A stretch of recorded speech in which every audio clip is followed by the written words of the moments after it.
नमस्कार, जोहार। स्वागत है आप सभी का संकल्प से सिद्धि कार्यक्रम में। दोस्तों, इस कार्यक्रम के माध्यम से हम आपकी मुलाकात ऐसी पर्सनालिटीज से करवाते हैं जिन्होंने अपने जीवन में एक संकल्प लिया था। उस संकल्प को पूरा करने के लिए उनके अंदर एक जुनून आया और उन्होंने उस कार्य को सिद्ध किया। दोस्तों, अक्सर हम देखते हैं कि स्टार्टअप्स के इस उभरते दौर में बहुत ज़रूरी है कि इन स्टार्टअप्स के इनोवेशन को सपोर्ट करने के लिए लोकल लेवल पे एक ऐसा संस्थान हो या कोई ऐसा रिसर्च सेंटर हो जो इन्हें एम्पावरमेंट दे सके। आज इसी क्रम में हमने अपने स्टूडियो में आमंत्रित किया है NRIIC नवाचार research incubation and innovation council के फाउंडर अमरनाथ सिंह जी को। तो आइए जानते हैं अमरनाथ सिंह जी से कि किस प्रकार से इनका ये इनोवेशन काउंसिल स्टार्टअप्स की मदद करने को अग्रसर है। तो अमर जी, बहुत बहुत स्वागत है आपका हमारे कार्यक्रम में। नमस्कार, बहुत बहुत धन्यवाद आपका इस कार्यक्रम में हमें बुलाने के लिए। अमर जी, सबसे पहले तो आप हमें अपने बारे में कुछ बताइए और किस प्रकार से आपका ये इनिशिएटिव झारखंड के स्टार्टअप्स के लिए अग्रसर है। अपने बारे में तो मैं बस इतना ही बताऊँ कि पेशे से मैं एक शिक्षक हूँ। जमशेदपुर के एक वर्कर्स महाविद्यालय में मैं प्राध्यापक हूँ और वहाँ मैनेजमेंट के बच्चों को पढ़ाता हूँ। लेकिन जो मेरा पैशन है वो स्टार्टअप्स के लिए काम करना। मैं 2014 से स्टार्टअप्स के लिए काम कर रहा हूँ झारखंड में, और इसके पीछे एक बहुत बड़ा रीज़न ये है कि 100 साल पहले जमशेदपुर, जहाँ से मैंने अपना काम शुरू किया, मैं जमशेदपुर से हूँ, तो 100 साल पहले जमशेदपुर यहाँ से पूरे एशिया महादेश में इंडस्ट्रियलाइजेशन यहीं से शुरू हुआ। और आज अगर हम देखें 100 साल के बाद हमारा जो झारखंड या फिर पूरा ईस्टर्न रीजन कहें, वो बाकी रीजन्स के मुकाबले स्टार्टअप इकोसिस्टम में बहुत ही पीछे है। तो चूँकि मैं जमशेदपुर से हूँ और मेरा प्राइमरी स्टेट झारखंड है, तो वहाँ पर इतनी पोटेंशियल है। जब 2000 में झारखंड अलग हुआ तो कहा जाता था कि बिहार से क्रीम को अलग कर लिया गया है, लेकिन शायद कभी इन 24 सालों में किसी ने उस क्रीम का कभी मतलब उस तरीके से उपयोग ही नहीं किया। तो मैंने जब मैं अपना मास्टर्स कंप्लीट करके आया तो मैंने पहले स्टार्टअप्स कुछ शुरू किए जिसमें मुझे बहुत सेटबैक आया, मैं फेलियर हुआ। और मैंने जब सर्च करना शुरू किया कि क्यों ये फेलियर्स आए, तो मुझे कोई बताने वाला ही नहीं मिला कि आप फेल क्यों हुए। मुझे ये रीज़न भी खुद ही खोजना था कि मैं फेल क्यों हुआ, कहाँ फेल हुआ। तो मुझे समझ में आया कि एक इकोसिस्टम होना चाहिए इस शहर में, इस राज्य में, जो कि स्टार्टअप्स को ये बताए कि क्या करना है और क्या नहीं करना है। तब तो लोकल लेवल पे स्टार्टअप्स को इनोवेशन सपोर्ट मिल सके, इसके लिए आपका रिसर्च सेंटर किस प्रकार से रोल प्ले कर पा रहा है? मैम देखिए, ये नवाचार रिसर्च इंक्यूबेशन इनोवेशन काउंसिल जो है हमारा एक इंक्यूबेशन सेंटर है। इंक्यूबेशन सेंटर एक वैसे संस्थान होते हैं जो कि एक स्टार्टअप को उस स्टेज में लेकर के आते हैं जब वो आइडिएशन स्टेज में होता है।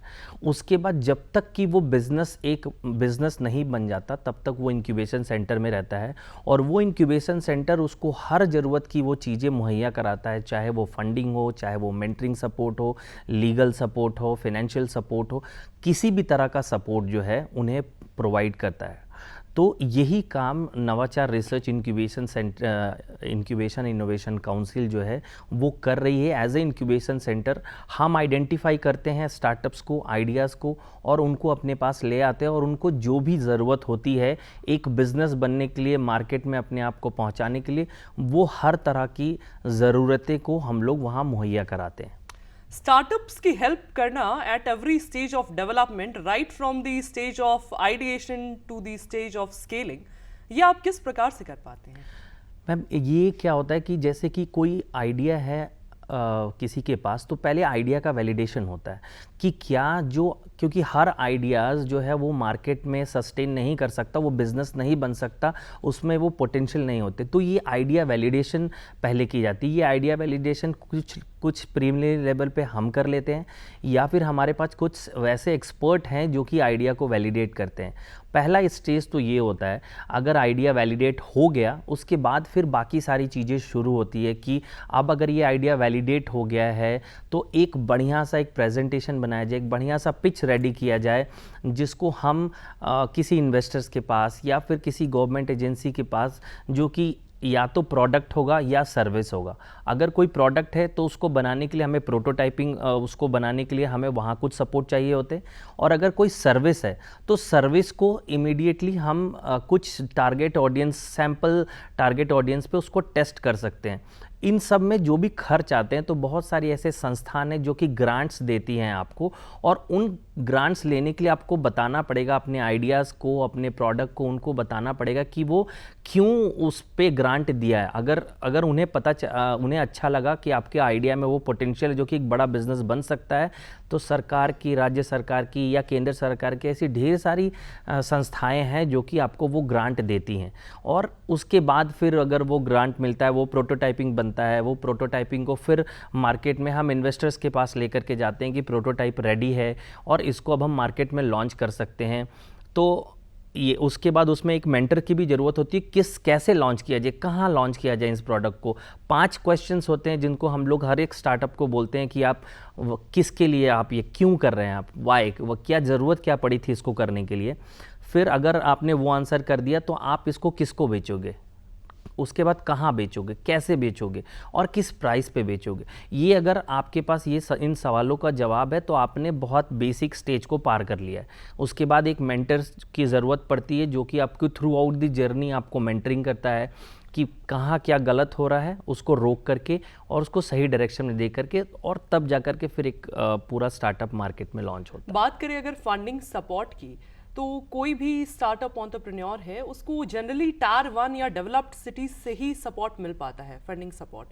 तो आप लोकल एंटरप्रेन्योर्स या लोकल स्टार्टअप्स को फंडिंग सपोर्ट्स प्रोवाइड करने के लिए उन्हें फाइनेंशियल इंस्टीट्यूशंस या इन्वेस्टर्स से एग्जैक्टली कनेक्ट किस तरह से करते हैं? मैम, बहुत सारे तरीके होते हैं। तो पहला तो हमारा तरीका ये है कि हम साल में एक बहुत बड़ा प्रीमियर इवेंट करते हैं जिसका नाम है नविष्कार।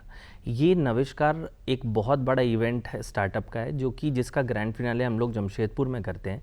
इसमें क्या होता है कि हम इन्वेस्टर्स को और जो भी वैसे पोटेंशियल इंस्टीट्यूशन हैं जो कि इन्वेस्ट करना चाहते हैं आइडियाज़ पे, उनको हम वहीं बुला लेते हैं।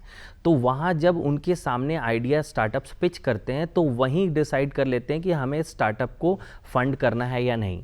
इसके अलावा सेंट्रल गवर्नमेंट की ऐसी संस्थाएं हैं, इन्वेस्ट इंडिया है, स्टार्टअप इंडिया है, जो कि इन सपोर्ट करता है अलग अलग, जैसे स्टार्टअप इंडिया सीड फंड है। उसके बाद फिर साइंस एंड टेक्नोलॉजी के पास बहुत सारे ग्रांट है। फिर अगर फंडिंग की ज़रूरत पड़ती है एमएसएमई की बात करें तो केवीआईसी की तरफ से पीएमईजीपी लोन अवेलेबल है, मुद्रा लोन अवेलेबल है। तो ऐसे ढेर सारे ऑर्गेनाइजेशन हैं। बात करें अगर नविष्कार इवेंट की, तो नविष्कार इवेंट एक बड़ा इवेंट है जैसा आपने बताया, तो फ्रीक्वेंटली तो ऑर्गेनाइज नहीं होता होगा, साल के बीच में या साल में एक बार ऑर्गेनाइज होता होगा। बिल्कुल। तो इसके अलावा अगर हम और अदर ऑप्शंस की बात करें, तो इस इवेंट के अलावा भी आपके पास क्या कुछ ऐसे विकल्प होते हैं जिससे कि आप लोकल एंटरप्रेन्योर्स को फाइनेंशियल इंस्टीट्यूशंस या इन्वेस्टर्स से कनेक्ट कर सकें? बिल्कुल, क्योंकि एवरी टाइम तो इस इवेंट का होना पॉसिबल नहीं है। नहीं, बिल्कुल। तो मैं आपको बताता हूँ कि नविष्कार जो है एक इवेंट नहीं है, वो एक पूरी जर्नी है, एक पूरे 1 साल की जर्नी है। उससे पहले हम वैसे स्टार्टअप्स को आइडेंटिफाई करते हैं कि क्या वो इन्वेस्टेबल स्टेज पे हैं। तो इन्वेस्टेबल स्टेज पे है तो 1-to-1 इन्वेस्टर कनेक्ट भी प्रोग्राम है। और ये कैसे पता लगता है कि वो इन्वेस्टेबल स्टेज पे है या नहीं है? जब आपकी प्रोटोटाइपिंग रेडी हो गया, आपका आइडिया वैलिडेट हो गया, आपने कंपनी रजिस्टर कर ली, आपने अपना प्रोटोटाइप बना लिया, अब लग रहा है कि इस प्रोडक्ट के अंदर पोटेंशियल है, वो मार्केट में जाने के लिए रेडी है, तो आप बताओगे कि भाई अब इस प्रोडक्ट को अगर हम मैन्युफैक्चर करते हैं तो उसमें हमें ये खर्च आएगी, अगर हम इसकी मार्केटिंग करते हैं तो हमें ये खर्च आएगी। अगर इन्वेस्टर को लगता है कि ये आने वाले कुछ साल में एक बड़ा बिजनेस बन सकता है तो उनको एक छोटा सा पिच डेक पहले भेजा जाता है। अगर वो पिच डेक उन्हें पसंद आ जाता है तो वो पहली मीटिंग के लिए अग्री होते हैं कि हम पहली मीटिंग करेंगे उनके साथ। वो पहली मीटिंग में ही उनको समझ में आ जाता है कि इसके स्टार्टअप को इन्वेस्ट करना है या नहीं करना है। लेकिन वो इन्वेस्टेबल है कि नहीं है वो हम ही डिसाइड कर लेते हैं, और हम डिसाइड करके जितने भी इन्वेस्टर पूल हैं उन सबको डेक भेज देते हैं कि ये स्टार्टअप जो है इन्वेस्टमेंट के लिए रेडी है, तो आप उनसे बात कर सकते हैं। कॉस्ट और बजट भी सारी चीज़ों का एंटरप्रेन्योर खुद ही डिसाइड करके बताता है। या फिर देखिए इसमें मैम, भी उन्हें मदद मिलती है? बिल्कुल, ये आप देखिए कि जो भी स्टार्टअप होते हैं ना, उनका पहला फोकस उनका प्रोडक्ट और सर्विस होता है। इसके अलावा जो भी जानकारियाँ होती हैं, इसका उनमें बहुत अभाव होता है। तो ये जो फाइनेंशियल चीज़ें हैं या लीगल चीज़ें, इनके लिए यही इंक्यूबेशन सेंटर जो है एक्सपर्ट अवेलेबल कराती है कि आपको प्रोजेक्ट रिपोर्ट बनाना है, आपको प्रोजेक्टेड बैलेंस शीट बनानी है। तो कोई भी प्रोजेक्ट का मतलब अगर स्टार्टअप्स का बजट अगर आपके पास रेडी है कि अगर कोई स्टार्टअप आप में इन्वेस्टर इन्वेस्ट कर रहा है तो उसको आप रिटर्न कैसे दोगे, तो ये एक फिनेंशियल बढ़िया कोई सीए एक्सपर्ट होते हैं, वो बना करके उनको देते हैं और तब जा कर के वो। और कुछ ऐसे स्टार्टअप होते हैं जो कि फिनेंशियली बहुत साउंड होते हैं, जैसे कि अगर किसी का बैकग्राउंड ही फिनेंस है, उसकी टीम में को फाउंडर है जो कि फिनेंशियल उसका बैकग्राउंड रहा है, तो वो खुद भी ये चीज़ें कर सकता है। तो हम लोग ये सजेस्ट करते हैं कि आपके पास एक बढ़िया टेक फाउंडर, आपके पास एक बढ़िया फिनेंशियल फाउंडर और एक बढ़िया मार्केटिंग, ये तीन का कॉम्बिनेशन एक बढ़िया कॉम्बिनेशन होता है किसी भी स्टार्टअप्स को आगे लेकर के जाने के लिए। आइडिएशन फेज में आप आइडिया वैलिडेट करने में एंटरप्रेन्योर्स की किस प्रकार से मदद करते हैं? मैम, ये तो पहले लेवल में जब हम आइडिया उनसे सुनते हैं कि लेट्स से कि कोई एक एग्जांपल लेते हैं कि कोई स्टार्टअप मेरे पास लेकर गया कि भैया हमने एक ऐसा पेन बनाया है जिस पेन से आप अगर OMR शीट भर रहे हैं तो वो आपका काम एक स्टैम्पिंग करके आप ये सर्किल को भर सकते हैं, जिसमें बहुत टाइम टेकिंग होता है। तो इनिशियल लेवल में आपको लगेगा कि ये तो बहुत कमाल का आइडिया है कि कोई अगर ऐसा पेन मिल जाए जो कि उस सर्कल को एक बार में, तो अदरवाइज अगर आप देखेंगे तो पेन को सर्कल करते हो तब जाके वो डार्क हो पाता है, तो एक टाइम टेकिंग प्रोसेस है। कोई ऐसा प्रोसेस हो जाए जो उसको ईज कर दे, तो ये पहले लेवल में ही समझ में आता है कि इस प्रोडक्ट में तो दम है। लेकिन अब ये देखना पड़ेगा कि प्रोडक्ट कैसे बन रहा है और उसकी कॉस्टिंग क्या आ रही है। दूसरी आइडिया चीज़, वैलिडेशन की अगर बात करें तो आइडिया वैलिडेट कैसे होता है? बस आइडिया इसी तरह से वैलिड, किसी ने हमें कुछ शेयर किया कि सर मेरे पास ये आइडिया है, तो आप पहली बार में समझ जाएंगे कि ये आइडिया मार्केट में बिक सकता है कि नहीं। लेट्स से कि अभी हम लोग बैम्बू ब्रश के ऊपर काम कर रहे हैं, तो अगर पहली बार अगर आप ये बोलोगे कि बैम्बू ब्रश बेच रहे हैं, तो लोग बोलेंगे कि भैया हम तो 10 रुपये में हमें ब्रश प्लास्टिक के अवेलेबल है, हम क्यों बैम्बू के ब्रशेज़ में जाएं। तो अगर उनको ये कॉन्सेप्ट समझ में आ गया कि बैम्बू जो है मार्केट में इन्वायरमेंट में पोल्यूशन से भी बचा रहा और हमारे हेल्थ के लिए भी बहुत अच्छी चीज़ें हैं, तो ऑब्वियसली ये इमीडिएट सेल नहीं देगा, लेकिन लॉन्ग टर्म में इसका एक बड़ा इम्पैक्ट है और ये सेल होगा आइडिया मार्केट में। तो इनिशियल लेवल की स्क्रूटनी हम करते हैं। बहुत अगर टेक्निकल आइडियाज़ हैं, कोई मतलब उसमें उसके लिए आइडिया को वैलिडेट करने के लिए कोई रिटन फॉर्मेट में या कोई ठप्पा लगना जरूरी नहीं है। अगर इन्वेस्टर समझ जाए, सामने वाला समझ जाए, बिल्कुल तो काफी बिल्कुल। होता है। अभी हम लोग ऐसा काम कर रहे हैं, हम लोग एक प्लेटफॉर्म रेडी कर रहे हैं बेसिकली सिर्फ आइडिया वैलिडेशन के लिए, इनिशियल लेवल के लिए, कि वो आइडिया वैलिडेट जो है ना, वो जो आपके एंड कस्टमर है ना, वही आप उनसे ही अगर आप कनेक्ट हो जाएंगे तो आपको पता चल जाएगा कि क्या ये प्रोडक्ट वो खरीदेंगे या नहीं, तो आइडिया वैलिडेट हो जाएगा। अमर जी, बहुत सारे ऐसे इंस्टीट्यूशंस, ऑर्गेनाइजेशंस हैं जो स्टार्टअप्स की मदद ऑलरेडी से कर रहे हैं या उनकी मदद के लिए अग्रसर हैं। तो इन सभी ऑर्गेनाइजेशंस के बीच में आपका जो ये research incubation and innovation centre है, NRIIC, ये किस प्रकार से एक अलग रोल प्ले कर रहा है? इसकी USP क्या है जो इसे अलग बना रही है? ये बहुत अच्छा सवाल है मैम, कि हमारे जैसे इंक्यूबेशन सेंटर इंडिया में बहुत सारे हैं। कुछ तो गवर्नमेंट सपोर्टेड हैं और कुछ प्राइवेट इंक्यूबेशन सेंटर। लेकिन हमारा इंक्यूबेशन सेंटर अलग इसलिए है कि हम काम कर रहे हैं प्राइमरली यंग इनोवेटर के लिए। यंग इनोवेटर वो एक एज ग्रुप है जो 15 से 24 साल का ग्रुप है, जिस पे इंडिया में बहुत कम ऑर्गेनाइजेशन काम करे। क्यों? क्योंकि यहाँ सबसे ज़्यादा मेहनत है। यहाँ उनको आइडिया लाने के लिए भी आपको मेहनत करना पड़ता है कि कैसे आप आइडिया को सोचे। हम वहाँ से हेल्प करते हैं कि how to get an idea. तो आइडिया वैलिडेशन से पहले का ये प्रोसेस है कि लोग पहले आइडिया दिमाग में आए कैसे, किसी प्रॉब्लम्स को हम देखें और उस प्रॉब्लम का सॉल्यूशन लेकर के आए। ये एक डिज़ाइन थिंकिंग और क्रिटिकल थिंकिंग का एक प्रोसेस है। अमर जी, आपको ऐसा क्या गैप दिखाई दिया कि आपने NRIIC को लॉन्च करने के लिए सोचा? मैम गैप्स तो आज भी कंट्री में ढेर सारे गैप्स है अगर मैं देखूं, लेकिन मैं अब रीजन स्पेसिफिक बात करूं तो हमारा एग्जिस्टिंग प्रोसेसेस में क्या गैप्स आपने identify एग्जिस्टिंग प्रोसेस में यही गैप है कि जो भी एग्जिस्टिंग सिस्टम है वो मैच्योर स्टार्टअप्स के साथ काम करना चाहता है। क्यों काम करना चाहता है? क्योंकि वहाँ रिटर्न बहुत जल्दी है। अगर मान लीजिए कि कोई कंपनी ऑलरेडी रेवेन्यू बना रही है, उसके साथ अगर हम काम करेंगे तो हमें इमीडिएटली रिटर्न मिलेगा, लेकिन यहाँ समय और पैसा इन्वेस्ट करना कोई नहीं चाहता, जहाँ हमें स्क्रैच से काम करना पड़ता है।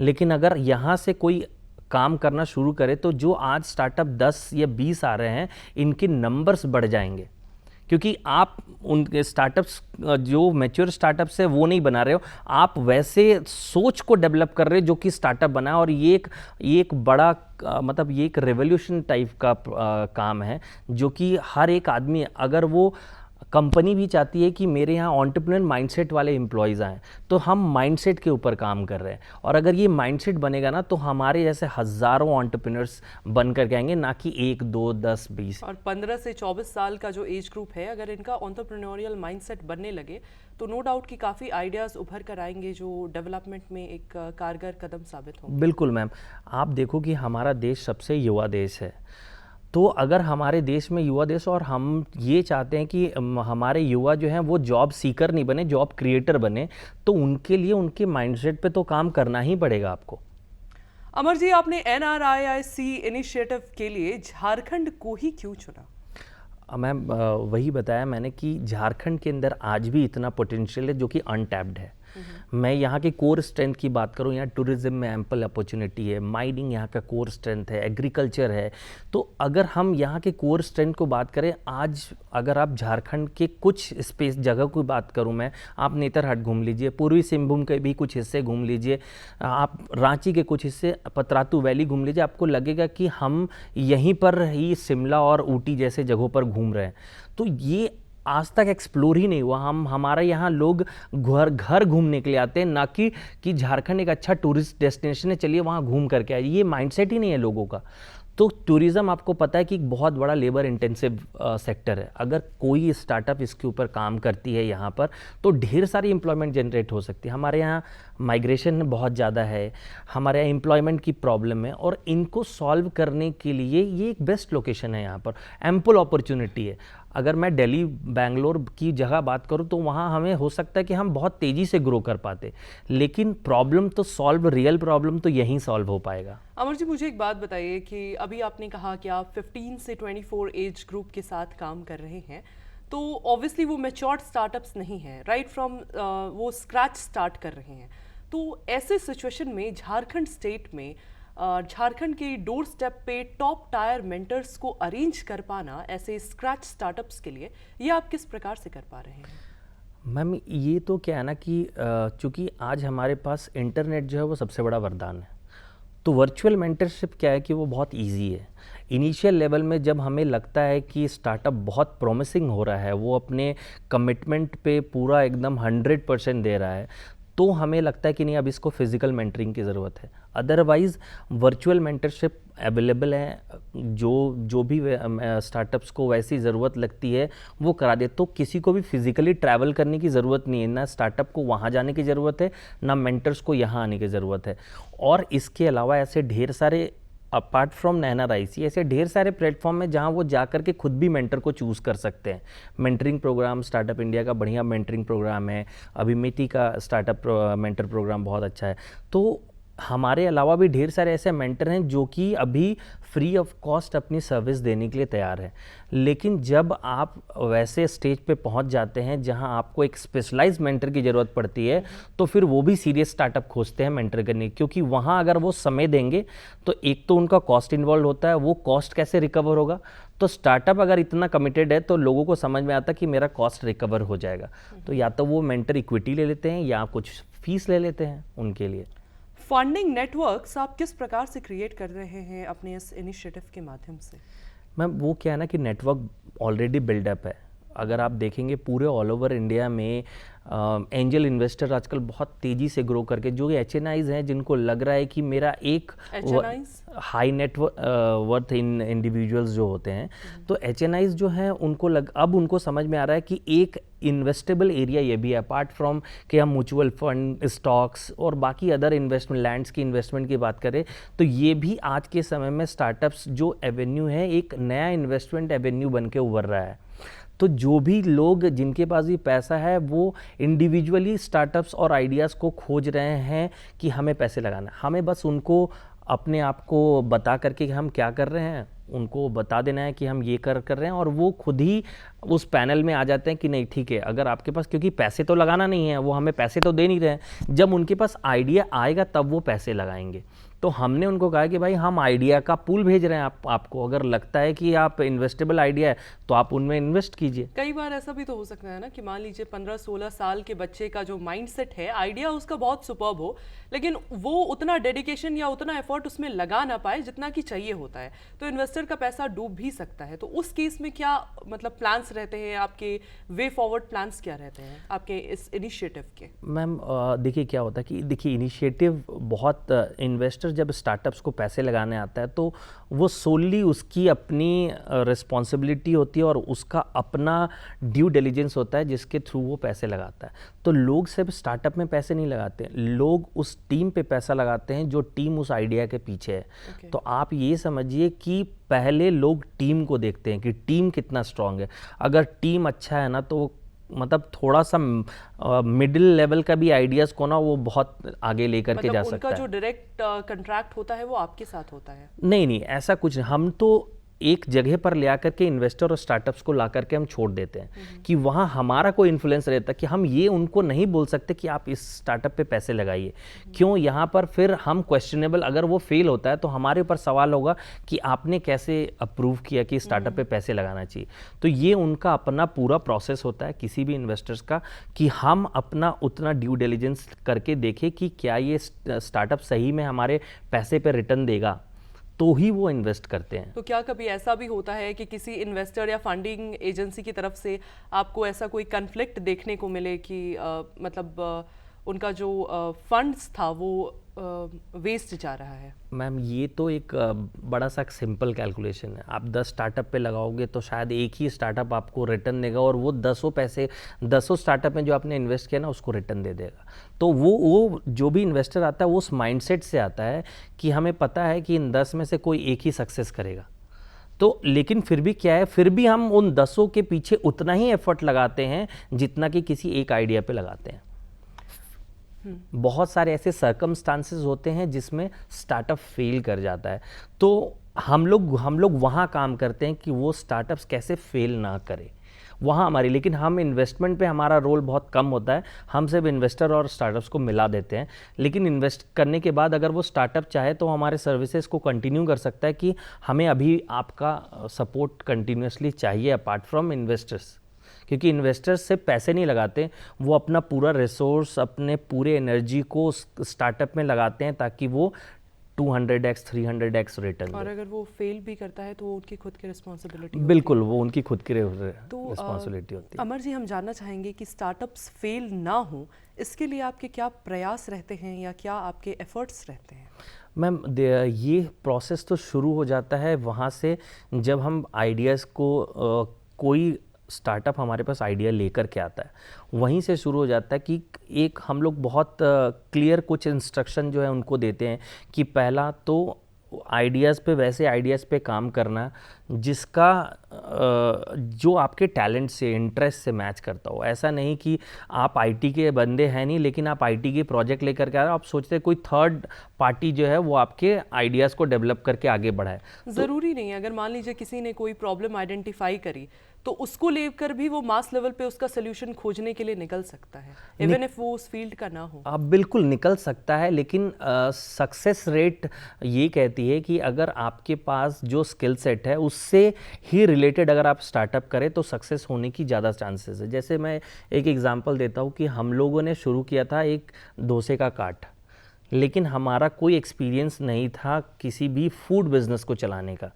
तो फूड बिजनेस में चूंकि वो टोटल डिपेंडेंट है, जो कुक है आपका वो उसके ऊपर डिपेंडेंट है। अगर वो कुक चला गया तो आपको डोसा बनाने तो आता नहीं, आप सांभर भी नहीं बना सकते, बिल्कुल नहीं। तो आप फेल कर जाते हो। या अगर आप कुछ दिन के लिए बंद भी उसे कर देते हो तो जो कस्टमर्स आपके यहाँ रेगुलर आते हैं वो फिर डिटैच होने लगते हैं, वो किसी और के पास चले जाते हैं। तो तरीका ये होना चाहिए कि आपको भी कुछ आना चाहिए। अगर इन केस कभी लेबर चला गया वो, तो आपको वो काम करने आना चाहिए। आप इन्वेस्टर्स को कनेक्ट कर रहे हैं एंटरप्रेन्योर्स से, तो किस प्रकार से आप ये इंश्योर करते हैं कि जो इन्वेस्टर्स कनेक्ट हो रहे हैं ये फ्रेश एंटरप्रेन्योर से, वो इन्वेस्टर्स सही हों? कई बार इन्वेस्टर्स भी डिफ़ॉल्टर्स निकलते हैं, या कई बार इन्वेस्टर्स भी इतने हैरासिंग होते हैं कि एंटरप्रेन्योर्स के माइंड पे पूरा मतलब चढ़ जाते हैं कि आपको करना है, और उस टाइम उनके लिए काफ़ी क्रूशल स्टेज हो जाता है, एक काफ़ी प्रेशर बन जाता है। तो इस चीज़ को आप कैसे इंश्योर करते हैं कि इन्वेस्टर्स सही हों? मैम देखिए, ये तो बहुत जेन्युइन सी चीज़ें हैं कि मार्केट में जब आप निकलें तो अच्छे और बुरे लोग हमेशा मिलेंगे, लेकिन हमारी कोशिश ये रहती है कि हम जो भी इन्वेस्टर्स हैं उनको अच्छे से पहले हम अपने लेवल से डिफरेंट जब आप इन्वेस्टमेंट कम्युनिटी में हैं तो उस कम्युनिटी में हमारे नेटवर्क्स में कौन से ऐसे लोग हैं जो कि कॉमन कनेक्शन है, उनको जान ले अच्छे से, और तब जाकर के उनको मेंटर्स पूल में डाला जाए। इसके बाद भी ऐसा होता है, कुछ आपने सही कहा, कुछ ऐसे इन्वेस्टर्स होते हैं जो कि सही में स्टार्टअप्स के डे टू डे एक्टिविटीज़ में को बहुत ज़्यादा कंट्रोल करने लगते हैं। तो ये क्या होता है कि मैम वो आपस का एक एग्रीमेंट होता है कि वो कभी भी चाहे तो किसी भी पॉइंट पे या तो इन्वेस्टर एग्जिट कर जाए या फिर स्टार्टअप्स एग्जिट कर जाए, ये क्लॉजेज होते हैं वहाँ पर। और इन केस बहुत बार ऐसा होता है कि कुछ डिस्प्यूट भी रेज हो जाते हैं। तो मैम बहुत सारी चीज़ें होती हैं जो हमारे कंट्रोल, और ये किसी के कंट्रोल में नहीं होती है, लेकिन हम लोग ये इंश्योर कर लेते हैं कि इस तरह के इंसिडेंट्स ना हो। इसीलिए इन्वेस्टर्स और स्टार्टअप्स का पहले से ही हम वो सारी ड्यू डिलिजेंस हो जानी चाहिए, चेक हो जानी चाहिए कि स्टार्टअप भी डिफॉल्टर ना निकले और इन्वेस्टर भी ना निकले एक defaulter. Sustainable entrepreneurial ecosystem create करने के लिए आपके जो भी न्यू स्टार्टअप्स आ रहे हैं उसके लिए आपके क्या संदेश रहेंगे? क्या डूज एंड डोंट्स होना चाहिए?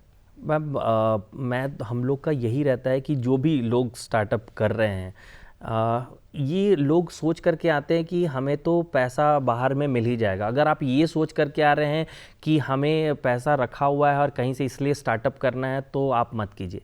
अगर कोई रियल प्रॉब्लम को सॉल्व कर रहे हैं तो ज़रूर आइए, क्योंकि हम एंटरप्रेन्योर्स हैं। एंटरप्रेन्योर्स हमेशा से प्रॉब्लम सॉल्वर होता है, तो प्रॉब्लम सॉल्व करने के अगर मकसद से हम आते हैं तो मोस्ट वेलकम है इस इकोसिस्टम में, और लंबा वो चल पाएंगे। अगर वो कोई शॉर्ट गेन के लिए के साथ आ रहे हैं तो वो ज़्यादा लंबा टिक नहीं पाएंगे। अमर जी, आप हमारे कार्यक्रम में आए और आपने हमारे दर्शकों को इतनी विशेष जानकारियां दी, इसके लिए आपका बहुत बहुत धन्यवाद, आभार। धन्यवाद। मैं भी आपका बहुत धन्यवाद करता हूँ। अगले कार्यक्रम में आपसे फिर मुलाकात होगी ऐसे ही किसी नए व्यक्तित्व के साथ। तब तक के लिए हमें और हमारी पूरी टीम को दीजिए इजाजत। नमस्कार, जोहार। नमस्कार।